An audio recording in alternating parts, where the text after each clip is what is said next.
지난 1월 7일 경기도 수원의 한 번화가입니다. 왼쪽이 화면에 강조된 흰색 차가 후진하던 중 길을 건너던 남녀 일행과 부딪힙니다. 남녀 일행은 이후 흰색 차를 돌아보는데요. 그런데 흰색 차 운전자, 사과를 하는 건커녕 갑자기 차에서 내려 피해자에게 다가가더니 너클을 낀 주먹으로 안경을 쓰고 있던 피해자의 눈 부위를 가격합니다. 당시 피해자 아내 목소리를 직접 들어보겠습니다. 눈 밑에 광대뼈랑 그 눈 앞쪽 그런 뼈 있잖아요. 그 부분이 이제 무너져 내린 그 다 골절된 상태.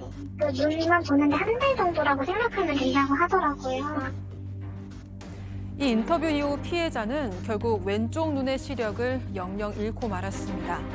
많은 사람을 분노케 한 이 사건, 최근 항소심 판결이 나왔는데요. 재판부는 어떤 판결을 내렸을까요? 이 사건 저희가 발생 당시에 한번 소개를 해드렸었어요. 이 가해자가 도리어 적반하장의 태도로 나와서 많은 분들이 화를 내셨죠. 네, 일단 이 사건이 올해 1월 7일 새벽 2시 20분쯤 수원시 한 도로에서 발생을 했습니다. 가해자 차량이 후진을 하다가 길을 걷고 있던 20대 신혼부부를 쳤습니다.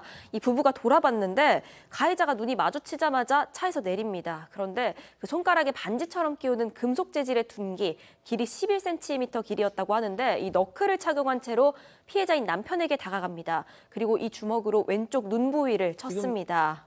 지금 때리는군요. 예, 맞습니다. 가해자는 이렇게 피해자를 폭행한 뒤에 다시 차에 올라서 후진을 했는데 피해자가 차량을 가로막습니다. 그런데 이 가해자, 이번에는 날 길이만 21cm인 흉기를 운전석 창문 밖으로 꺼내 보입니다.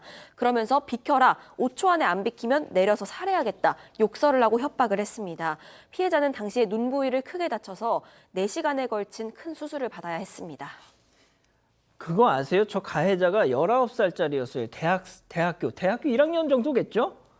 아니, 그런데 차에 21cm 흉기, 너클 이런 걸 갖고 다닌다? 팀장님. 저런 걸 갖고 다니는 건 사실은 조폭이라든지 흉악범이 아니고는 갖고 다닐 그러니까요. 필요가 없는 건데요. 사실 가해자는 당시에 무면허였으면서도 또 운전은 하지는 않은 것으로 알고 있는데요. 차량은 자기 게 아니고 가족 차량인데도 그걸 몰고 다니는 것 같은데요.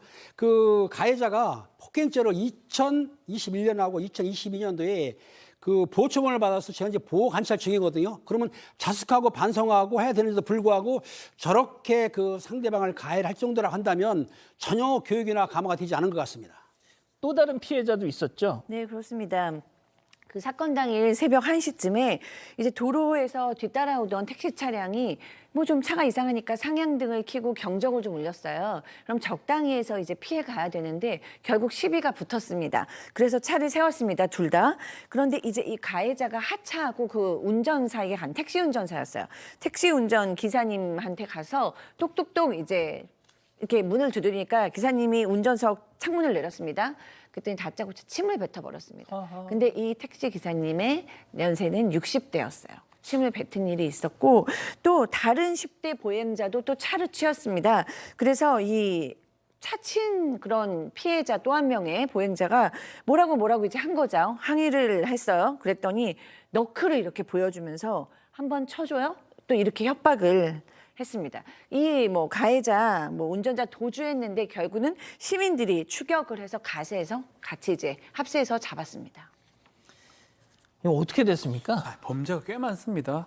이 눈 뒤에 다치게 있으니까 위험한 물건으로 특수상해가 되고요. 그리고 운전자한테 폭행했으니까 특가법상 운전폭행죄.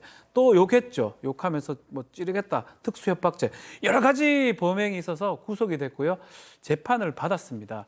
특히 지금 그중에 가장 신혼부부 남편 그 피해자 실명의 위험이 있고 초범이고 반성을 한다는 점 고려해서 또 다른 피해자하고도 합의를 한 것 같습니다. 그래서 피고인한테 징역 1년 8개월을 선고를 했는데 이 가해자는 너무 무거워서 항소를 하고요. 검찰은 형이 너무 가볍다고 해서 지금 각각 항소를 한 상황인데 글쎄요. 이 여러 가지 이제 범죄들도 있지만 문제는 중상해의 결과가 발생해서 실명이면 거기다가 지금 뭐 성형도 부분 결과가 너무 중합니다. 그리고 이유도 사실 납득하기 어렵고요. 동기도 그렇고 결과도 이런 상황에서 합의됐다는 이유만으로 이렇게 형이 1년 8개월 정도 나온다? 형이 좀 낮아 보이는 게 사실입니다. 자, 지금 1심 1년 8개월 선고가 나온 걸 놓고도 일단 박 변호사님이 저렇게 납득이 잘 안 간다는 뜻을 밝히셨는데, 자, 2년 차 신혼부부였어요. 아까 눈 다친 분. 데이트하러 가다가 저런 일을 당한 겁니다. 근데 1심 재판이 진행 중일 때는 왼쪽 눈을 크게 다치긴 했는데 그때까지만 해도 실명 상태는 아니었어요. 아주 안 좋은 상황이었습니다. 자, 그런데 1심 재판이 끝나고 나서 이렇게 됐습니다. 체크포인트 짚어보죠. 실명이 됐습니다. 네.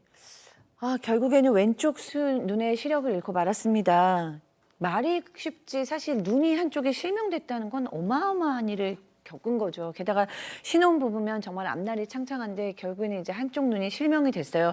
한 사람의 한쪽 눈이 실명을 했는데 1년 8개월? 전 너무 짧지 않나 하는 생각이 드는데 어쨌든 이제 검찰은 이제 항소심에서 혐의를 변경했습니다.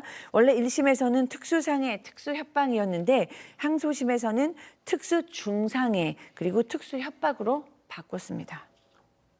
자, 저 안경 날아가서 깨진 거 보십시오. 자, 실명이 됐으니까 1심 때는 실명이 아직은 안 됐는데 2심에서는 이제 실명이 된 상태면 당연히 형도 무겁게 나왔겠죠? 그런데 1심에서 징역 1년 8개월 나왔잖아요. 2심에서 집행유예가 나왔습니다. 2심 판결에서 이 징역 1년 6개월에 집행유예 3년을 선고했습니다. 이 항소심 재판부는 죄책이 무겁고 보호관찰 기간 중 범행 저지른 점 등이 있지만 어린 나이에 이미 9개월간 구금돼 있었던 점, 또 항소심에 이르러서 모든 피해자와 합의한 점 등을 고려했다라고 밝혔습니다. 자, 박 변호사님. 저는 이제 어떻게 보면 이런 어처구니 없는 형량이 나온 건 뭐 합의를 했기 때문인 것 같은데, 맞습니다. 방금 이자연 기자가 설명했던 그 판결문에 보면 아직 어린 나이로 9개월 이상 구금, 저는 이 표현이 여론을 건드린 것 같아요. 말이 납득하기 어렵죠. 뭐 법원에서는 이제 좋은 양형 요소를 이제 뽑아낸 거죠. 구금도 좀 됐다, 나이도 어리다, 그리고 합의도 됐다, 초범이다, 이런 요소를 꺼내냈는데 과연 9개월 구금한 게 뭐 그렇게 의미가 있을까요? 더 나아가서 아주 중한 결과가 발생했습니다. 실명, 중상해, 이제 불구가 된 거거든요. 사실은 보이지 않는.